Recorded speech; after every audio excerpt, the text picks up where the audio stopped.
joining voluntarily. South Korea's Foreign Minister Tae-yul has called for an end to the military cooperation between North Korea and Russia. Speaking in Tokyo, Cho stressed that North Korea should not be rewarded for its actions related to the war in Ukraine. He emphasized the importance of South Korea, Japan and China working together to enforce UN sanctions on North Korea. Cho also urged for stronger efforts to prevent North Korean provocations and achieve full denuclearization. The comments came during the first trilateral talks between the three countries since 2023. Tragedy off Indonesia's Bali as an Australian tourist has died after a boat carrying 16 people capsized in rough waters near Nusa Penida. Authorities say the vessel named Sea Dragon 2 was hit by a large wave on Friday morning before overturning. The victim was identified as a 39-year-old Anna Marie. She was thrown overboard before a second wave capsized the boat. At least 2 others were injured, including one with burns. A nearby boat rescued the passengers, but Marie was pronounced dead after she was admitted to hospital. Australia's Department of Foreign Affairs and Trade confirmed consular assistance is being provided. Indonesia has seen frequent maritime accidents due to overcrowding and weak enforcement of safety regulations. The country is home to over 17,000 islands and relies heavily on boat transport. This incident raises renewed concerns about tourist safety in the region. Authorities continue to investigate the matter.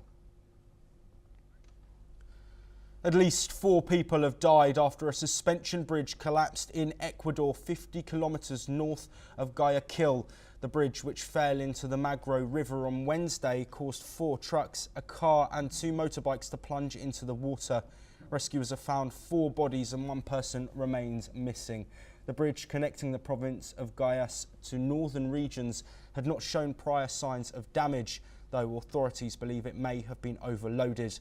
The collapse occurred amid the rainy season, which has triggered widespread flooding and landslides. So far, the Risk Management Ministry has reported at least 20 deaths and 45 damaged bridges across the country.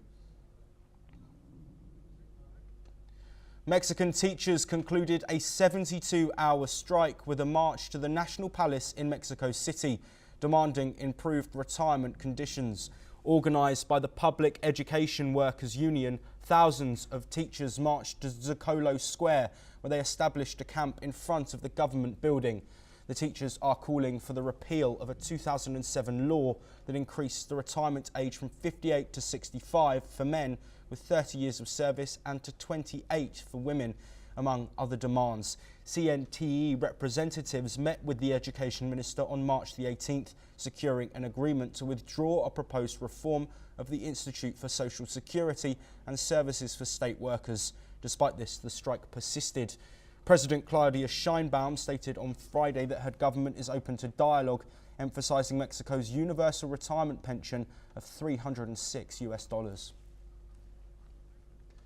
Back to Europe, and flights have resumed at Heathrow Airport following a major power outage caused by a fire at a nearby substation. Officials expect full services to be restored today after the disruption grounded flights and diverted inbound planes across Europe and the wider world. It impacted around 200,000 passengers. Heathrow's chief executive, Thomas Waldby, called the outage unprecedented and apologised for the chaos, acknowledging the airport could not protect itself 100%. Authorities confirmed the fire was not suspicious, with investigations focusing on electrical distribution equipment. British Airways cleared 8 long-haul flights to depart on Friday evening and is contacting affected passengers. The UK government temporarily lifted restrictions on overnight flights to ease the congestion. Airlines including British Airways, Air Canada and United Airlines have resumed operations, prioritising repatriation flights. Heathrow lost power equivalent to a mid-sized city, with backup systems unable to sustain full operations.